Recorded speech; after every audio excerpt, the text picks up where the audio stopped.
One of the Lord Souls players can defeat after beating Ornstein's Mo is Seath the Scaleless. In Dark Souls 1, he's an extremely interesting boss for a few reasons. First, you can't even beat him the first time you encounter him. You climb to the top of the library where he resides and he is out of bounds. You are forced to die, and you respawn in a jail cell in the library.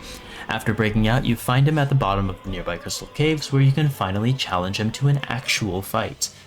Second, when you initially enter his boss room for real, he heals all damage he takes. You first have to break a glowing crystal in the back of the arena, and then Seath can finally be damaged. Third, he has a very annoying tail cut that yields a weapon that appears in all Dark Souls games, Elden Ring and Nightreign, the Dark Moon Greatsword. If Seath were to be put in Nightreign, his tail cut should guarantee the drop of the Dark Moon Greatsword, provided he's not some random field boss. Fourth, besides him wiggling his legs around, his primary attack is him breathing a laser beam that produces crystals on the ground that builds up curse, which functions like Deathblight in Nightreign. All of these reasons lead me to believe that if he is put in Nightreign as a random field boss or a night boss, it wouldn't do him justice. This is a creature that has betrayed his own kind, siding against the dragons in a war, and after, he secluded himself in his library to research the secret to immortality, and he found it. Putting him as a random field boss would be a disservice to the awesome presence Seath has in the lore and the gameplay. So what I'm proposing is that if Seath were to be put in Nightreign, he should be the final boss of a Shifting Earth event.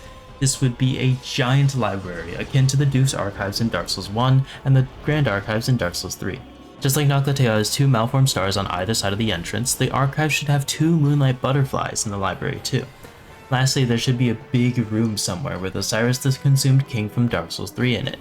He guards a map to where Seath's primordial crystal is. Obtaining the clue will cause Seath to appear and kill the players. They respawn at the entrance of the archives and have to traverse it again to find and destroy the immortality crystal, and only then can they go back to the Osiris room and defeat Seath. That would be so cool.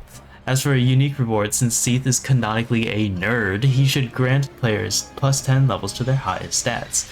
The reward should also include something to make revives for teammates easier, since Seath's main gimmick is his immortality. Like maybe a consumable that instantly revives and heals all teammates to full health, or maybe a buff that makes all hits on down teammates do twice as much revive damage. I feel that with this way of implementing Seath, he would really shine in the way he deserves. As a normal field boss or night boss, he would probably be a C tier. Not horrible, but not interesting. However, since I think this idea of the Archive Shifting Earth with Seath at the end is so promising, if Nightreign's DLC includes new Shifting Earth events and this becomes one of them, I think it would provide an unbelievably epic way to bring back this epic boss. B tier for Seath since he has so much potential to be good, but there is a lot of work required to make him an amazing Nightreign contender.